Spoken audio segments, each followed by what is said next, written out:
yadhharu 'alad dini kulli wa kafa billahi syahida. Tidak bercakap kalam pada kesempatan siang hari ini.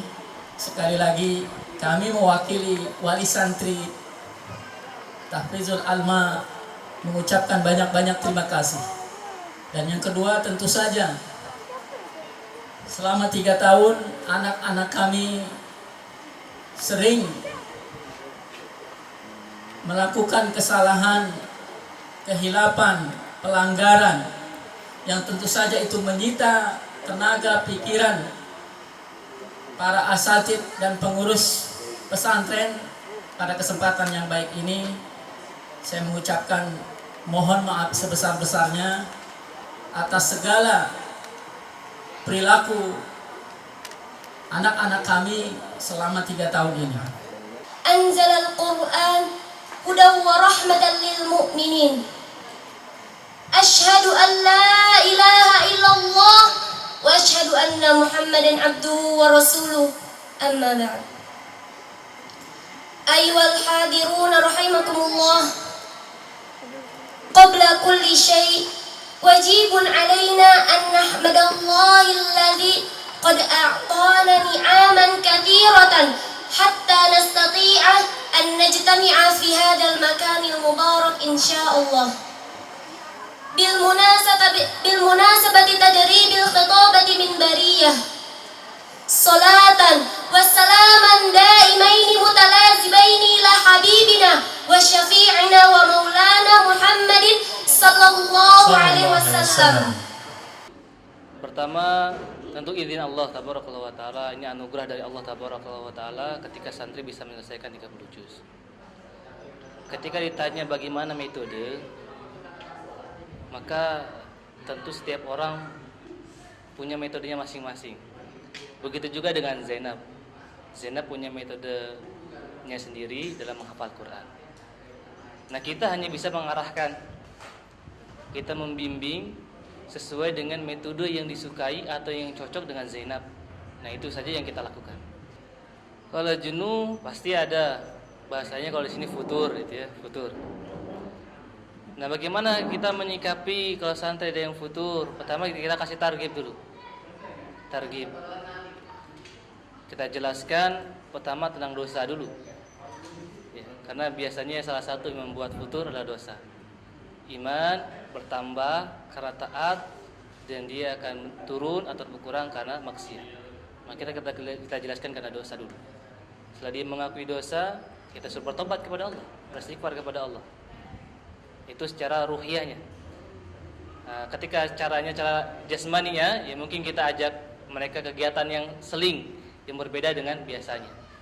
Bisa dengan kita sibahah, berenang, atau kegiatan yang lainnya, gitu ya, untuk merehatkan sejenak dari aktivitas yang biasa mereka lakukan.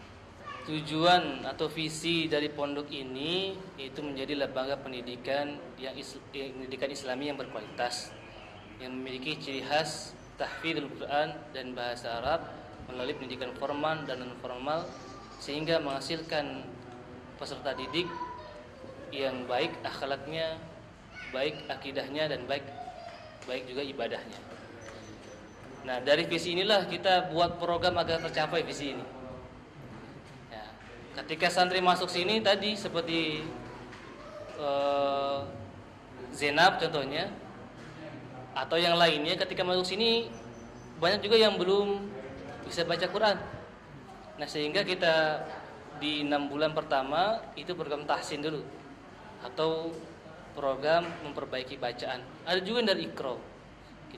Kita mulai dari Iqra. Itu kita sesuaikan dengan kemampuan santri ketika masuk.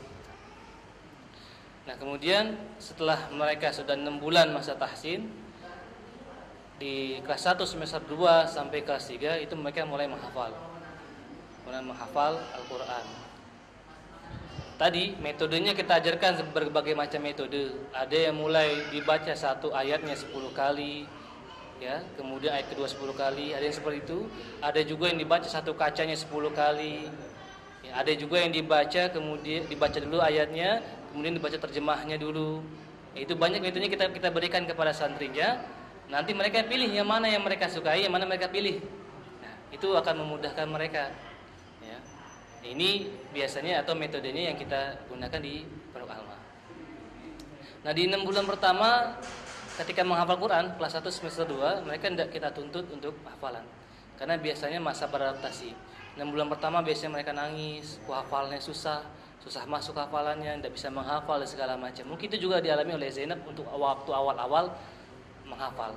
Itu biasanya. Nanti tetap kita bina, kita arahkan, kita kasih motivasi. Nah, yang ngasih motivasi pun sesuai dengan yang disukai oleh santri. Yeah. Misalnya ada santri, wah dekatnya sama anak, maka anak yang bisa masuk tuh memberikan motivasi. Nah, begitu juga santri-santri yang lain, mereka bebas memilih para asatid yang lain untuk dipilih sebagai pembimbing tadi, pembimbing tempat curhat, tempat mengeluarkan isi hatinya. Nah, dengan metode itulah kefuturan, ya, kemudian mungkin kemalasan dan lain semacamnya bisa ditangani. Nah, ini kita berharap gitu ya ada pengembangan dari pondok ini. Karena setiap tahunnya jumlah pendaftar terus menambah, terus meningkat. Sedangkan kapasitas kita atau kuota santri kita terbatas. Sehingga kita bukalah program, salah satu programnya wakaf tanah, yang insya Allah nanti kita akan bangun asrama di sana sehingga kita bisa menerima banyak santri. Ya, banyak sekali santri yang akhirnya kita tolak, kita tidak terima. Ada juga yang nangis katanya tidak terima, orang tuanya minta ke kita sampai mohon-mohon segala macam. Tapi apa daya, kita tidak bisa menampung karena tadi keterbatasan sarana dan prasarana. Untuk pembangunan asrama sendiri kita akan usahakan secepatnya, ya, karena melihat bagaimana anime pendaftar yang banyak, gitu ya, sehingga kita ingin bangun secepatnya. Ya, untuk tahap pertama kita bebaskan dulu lahannya. Setelah kita sudah bebaskan lahannya, baru kita bangun. Ya. Untuk saat ini tanah yang sedang kita garap, ya, yang akan dibangun asrama itu tanahnya luasnya 200 meter persegi dan harga per meternya 1.500.000. Nah, setelah itu lunas, sudah kita bayar, kita bebaskan menjadi tanah wakaf, maka kita akan bangun asrama di situ insyaallah biidznillah. Nah, untuk saat ini di Alma jenjang pendidikannya SMP dan SMA. SMP dan SMA. Kemudian di kelasnya sendiri itu antara kelas 1 dan kelas 1 SMA kita gabung. Kita gabung jadi satu kelas. Ketika belajar kelas gitu ya. Tapi ketika halakoh itu dipisahkan sesuai dengan kategori kemampuan. Gitu ya. Nanti yang sekiranya dia mampu 1 lembar kita gabungkan dengan 1 lembar, ya. Yang mungkin belum mampu 1 lembar kita gabungkan dengan sesuai dengan kategorinya.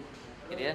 Jadi ada halakoh ibarat katanya yang yang memang kita unggulkan yang lain semacamnya gitu.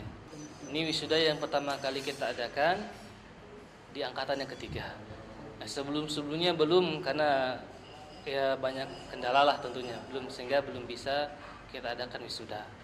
Tapi sejauh ini tadi kita sudah memiliki 3 angkatan. Sebelum saya menyampaikan kesan dan pesan, saya akan menyapa para bapak dan ibu. Bagaimana kabarnya bapak dan ibu? Alhamdulillahirrabbilalamin. Sehat semua insyaallah. Kami juga tidak lupa menghaturkan rasa hormat kami kepada para zaim, zuama, alim, ulama, para amir dan umaroh desa Waru ini yang kami hormati, para asatidat dari Mahat Tabligh Quran Alma yang telah membimbing kami menjadi insan kamil, para hamilul Quran, para penjaga wahyu yang dititipkan kalam Allah Subhanahu wa taala suci. Kami bisa sangat bangga berdiri di sini karena sebab apa yang telah diberikan guru-guru kami kepada kami. Dan juga terima kasih kepada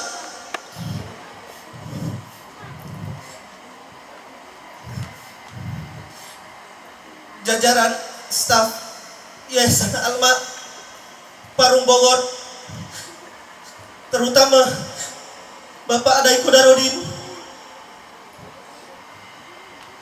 Maka untuk pertama, kesan kami 3 tahun berada di sini, nikmat kami, mat tampil syukur malam ini,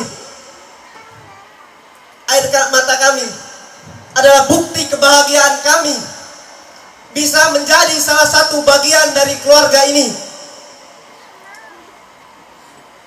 menjadi salah satu bagian dari desa ini, menjadi salah satu bagian dari bangsa ini dalam memakmurkan bangsa ini, terkhusus umat Islam di bangsa ini, dengan mempelajari Al-Quran kalamullah,